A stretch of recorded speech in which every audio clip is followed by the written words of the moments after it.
Hello, good day. My name is Alejandra Perez, and the hot topic for this presentation is Universal Design for Learning.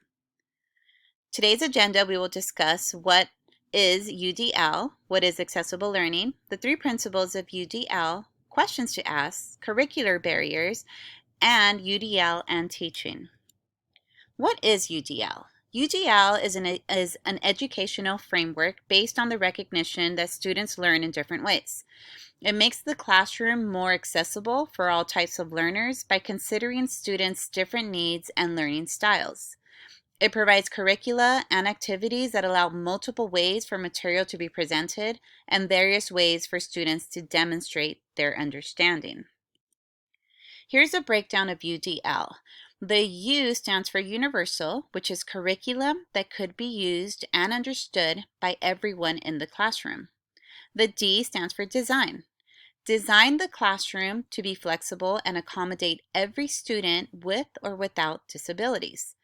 The L is for learning, incorporating the three networks for learning, which are recognition, skills and strategies, and caring and prioritizing. Recognition is the what of learning. Skills and strategies are the how of learning. Caring and prioritizing are the why of learning. Students need to gain knowledge, skills, and enthusiasm for learning. So the curriculum needs to have all of these three networks for learning in order to be successful.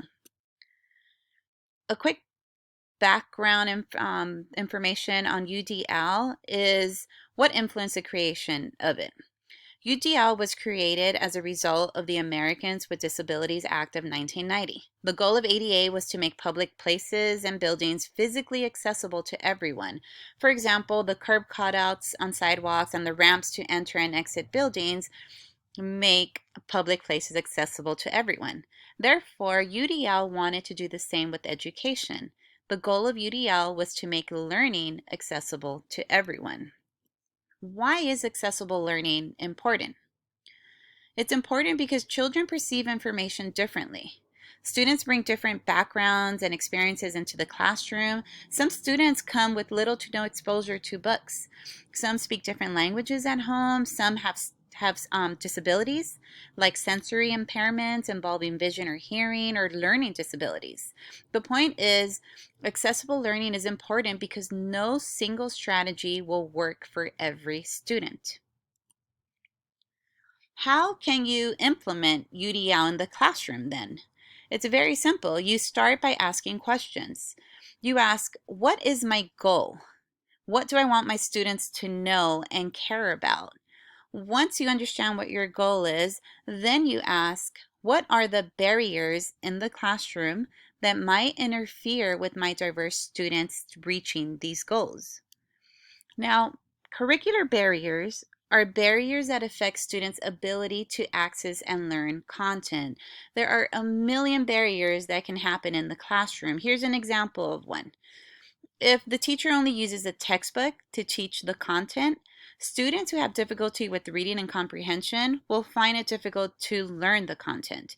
The same goes if the teacher only provides a lecture format. Students who struggle with listening comprehension will have a hard time. Therefore, when you think of these barriers, the three principles of UDL will help you overcome these barriers. Here's how they'll do that. The first one says to provide multiple means of representation. Teachers are to give learners various ways of acquiring information and knowledge. As mentioned a little while ago, you cannot present just one way of presenting information. Present information in different ways. Reading text, a lecture, a video, group discussions. You can also support vocabulary and highlight critical content. The second principle is to provide multiple means of action and expression. Allow students to approach learning tasks in different ways. Allow students to demonstrate what they know in different ways as well. There is no one way to learn information, and there is no one way to express or demonstrate that you know that information. Always give student options. The third one The third principle is to provide multiple means of engagement.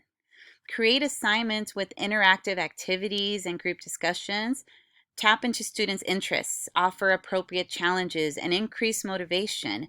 Give students choices to fuel their interests and autonomy. UDL in teaching. Now, as a future general education teacher, I expect to get a diverse group of students. I expect to get students who vary in how they gather, process, and present information, students with disabilities, English language learners, students who require more motivation to learn. Learning about UDL has made me aware of the diversity of students.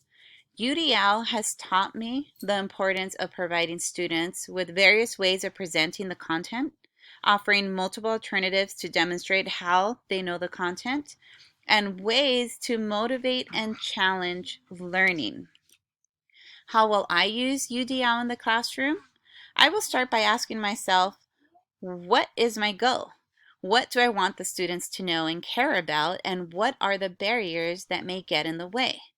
To eliminate those barriers, I will use the 3 UDL principles, which again are providing multiple means of representation, multiple means of action and expression, and multiple means of engagement. My goal is to seek ways to eliminate barriers while keeping the learning goal in mind. In summary, we learned that UDL was created to make learning accessible to every student. UDL is a framework that ensures every student has an opportunity to learn and has multiple ways to demonstrate their understanding. With UDL, students gain confidence and are motivated to learn. Thank you.